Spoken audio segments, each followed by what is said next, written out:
Hi there. Today I wanted to discuss a pagan holiday called Lupercalia. Lupa means wolf. Lupercalia is a celebration of nature and fertility, sexuality, abundance, and it's a pastoral holiday. Pastoral means like pasture, it has to do with animals and farming and whatnot.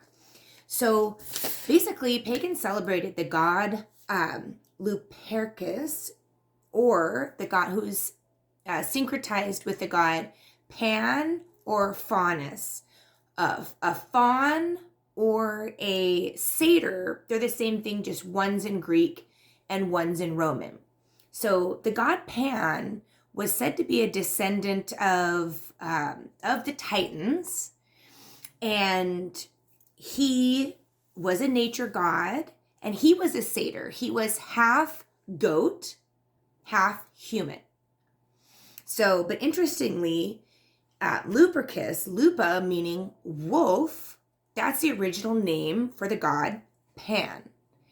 But we have a lot of history around Lupercalia in Rome, where Romulus and Remus were saved by a she-wolf. So the story of Remus and Romulus, I don't know if you're aware, but they are born to the god Mars, and there's some animosity about whether Mars is the dad, because their mom is Rhea Silvia, and she's known also as a Titan and has a royal bloodline. So as the story goes, we moved away from calling royal bloodlines gods. They used to be associated with gods, and that's why they were of a Roman, of a royal bloodline.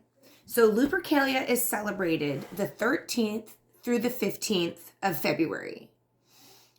What happens for Lupercalia originally, what we know in Rome was that priests from each side, one from Romulus and one from Remus, would bring a boy. They would sacrifice 3 or 4 goats and maybe a dog to honor a wolf. And they would take the blood of a goat and rub it on the forehead of the boys and give them a piece of the skin called a febrar, which is where the name February, for the month of February, came from. And the women of the town, pre-Roman, but in Rome, this area, if they wanted to be fertile, if they wanted to have kids, or if they were having trouble having children, they would stand out to get like a lashing, not hard, they weren't trying to hurt them, with this goat skin. And that was said to, make them more fertile and purify them because of the sacrifice they made to the god Pan. But interestingly, Lupercalia in Rome, they have a Lupercal cave, and it's still there to this day. It's a beautiful cave. And I wanted to show you the she-wolf who rescued Romulus and Remus. They literally are sucking off of her teat. The king, when Rhea had these boys, he didn't want Rhea to have children. So he made her go to the priesthood so that she would have to be a chaste virgin her whole life and be in a priesthood. But Mars was like, oh no. When she was at the temple, impregnated her. They kept her at the temple while she was pregnant. She had the twins. The king had his lenchmen take Remus and Romulus. They didn't have a name at the time, and got rid of them. Well, they put them in the river, and they thought, well, we'll let the river god deal with it so it won't be on our conscience.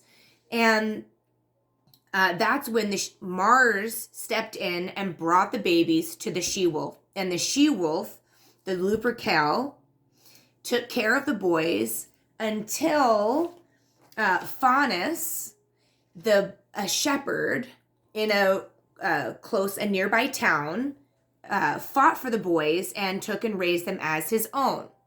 So then the boys learned how to be shepherds as well. So the Roman holiday is really about how Rome came to be, and Romulus and Remus, the twins, And actually, they did find out later on that they were from a noble line and that they had a kingdom.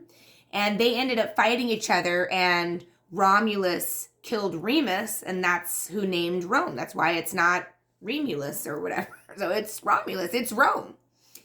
The pagan god Pan is a nature god, as we said. So the festival itself is about, interestingly, it is about purity, but not in the Christian sense. It's more in the archaic primal sense. So about sexuality and fertility, okay? Christians later on with Saint Valentine came in. Saint Valentine was honored and recognized by the Christian church because there's actually more than one Saint Valentine. They converted so many people to Christianity. Well, the Christian church associated Valentine's Day with also the Virgin Mary. So also saying that this fertility is chaste, is about non-sexual purity. And Valentine's Day to this day is a perversion of the pagan holiday, Lupercalia. Now, there are a lot across the globe, there's a lot of mythology around wolves. And when I was doing my research, I couldn't help but really fall in love with these other creatures. The Inuit tribe of Native Americans, their people believe that they are a descendant of wolves. And so maybe this Lupercalia, this Lupa, this wolf, really we're not getting the full story.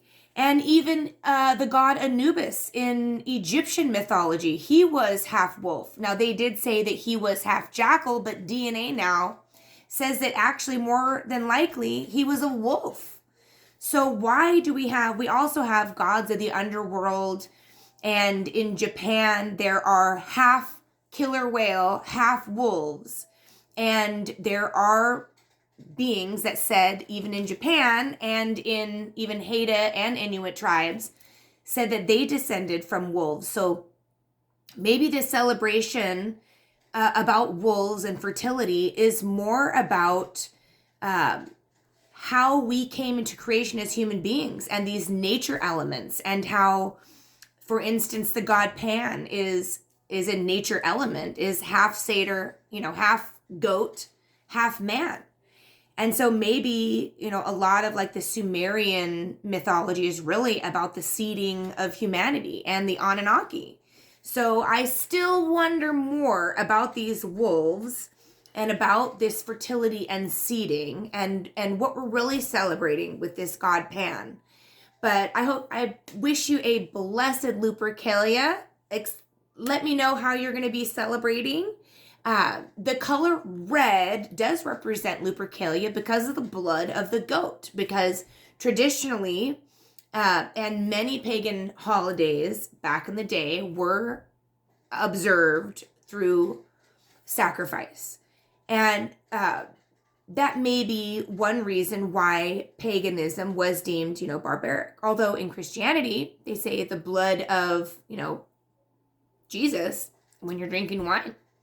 So I'm not really sure, but I do know that it was synchrotized with a pagan holiday, and Valentine's Day is really a commercialized, we know it's commercialized, but it's also a perversion of our own innate fertility and sexuality and creative energy. And we can get back to owning that creative energy through our connection to nature. So I encourage you this 13th through the 15th of February to get out into nature, to plant seeds, even if you start your seeds indoor. And remember to also be grateful. And your sacrifice this Lupercalia could be leaving out apples for the gods or leaving out some oat milk, okay? Those are just some suggestions. Blessed Lupercalia!